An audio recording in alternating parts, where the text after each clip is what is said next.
அஸ்ஸலாமு அலைக்கும். இன்றைக்கி காரக்கொழுக்கட்டை செய்யலாம்.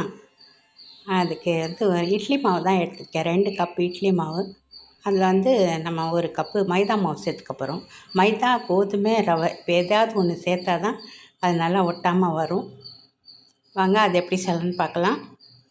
அதுக்கு நான் பொறாமை என்ன ஒரு கதை சொல்லியிருந்தேன் இல்லையா, அதோட தொடர்ச்சி இப்போ நான் சொல்லிடுறேன்.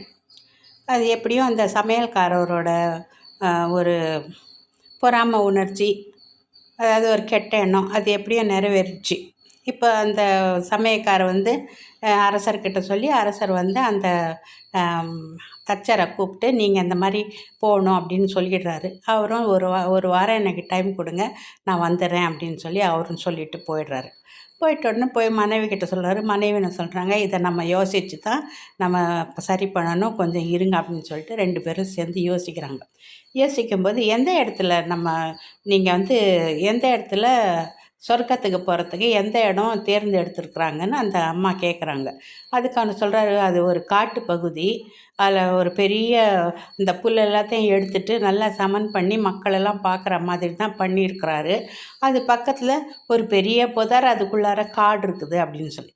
சரி, இப்போ இந்த ஒரு வாரம் டைமில் என்ன பண்ணுறாங்க, இவங்க 2 பேரும் போயிட்டு அங்கே பார்க்குறாங்க அது எப்படி இருக்குது அந்த இடம்னு. பார்க்கும்போது அதே மாதிரியே அவர் சொன்ன இடத்துல தான் ஒரு பெரிய இது அந்த ஏற்பாடு நடக்குது. கல்லெல்லாம் வச்சு ஒரு பெரிய மேடை மாதிரி அமைச்சிட்ருக்காங்க. இவங்களும் அதை பார்க்க வந்தோன்னு சொல்லி அவங்களும் போய் பார்க்குறாங்க. பார்க்கும்போது இந்த பக்கத்தில் அந்த புதார் இருக்கு இல்லையா, அந்த புதாரை பார்க்குறாங்க. பார்த்த உடனே சரி அந்த புதார் எங்கே போகுது இந்த புதார் அப்படின்னு சொல்லிட்டு பார்த்தோம்னா, அந்த புதார் நேராக அவங்க வீட்டுக்கு கொஞ்சம் கிட்ட வரைக்கும் தான் போகுது இந்த புதார்.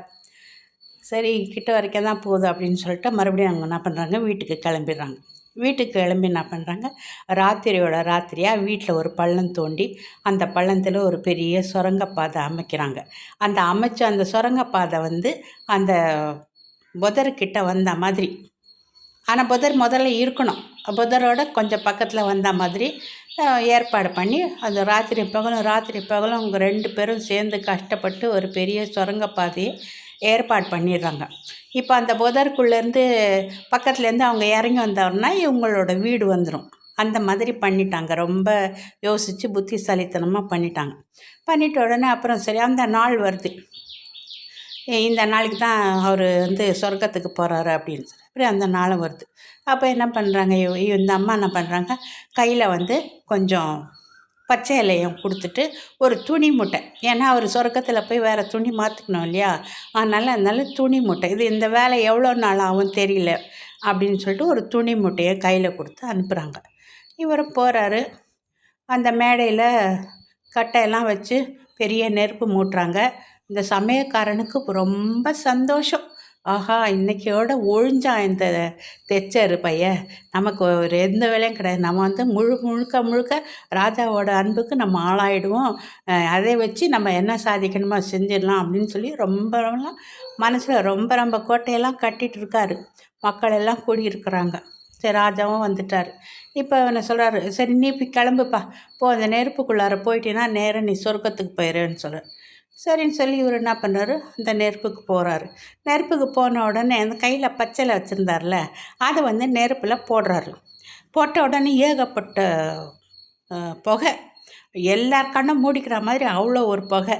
அந்த புகையை அப்படியே யூஸ் பண்ணி என்ன பண்ணுறாரு, அந்த துணி மூட்டையை அந்த நெருப்பில் போட்டு சடார்னு குதித்து அந்த புதருக்கு பக்கத்தில் இருக்கிற குழியில் குதிச்சிடுறாரு. குதிச்சிட்டோன்னா அந்த துணி மூட்டை கொஞ்ச நேரத்தில் அந்த புகையெல்லாம் போயிடுது. புகையெல்லாம் போனோடனே துணி மூட்டையும் எரிஞ்சு சாம்பலாகி போகுது. அப்போ ராஜா என்ன பண்ணுறாரு, இவர் சொர்க்கத்துக்கு போயிட்டார் தச்சர் அப்படின்னு சொல்லி நினச்சிட்டு எல்லாரும் ராஜாவை தான் திட்டுறாங்க. இவருக்கு புத்தி இல்லையா, யாராவது சொர்க்கத்துக்கு போய் மறுபடியும் வர முடியுமா, இவரை யார் தான் சரி பண்ணுறது தெரியலையே, நம்ம தலையெழுத்து இதெல்லாம் பார்க்க வேண்டியதாக இருக்குன்னு அவங்க முணுமுணு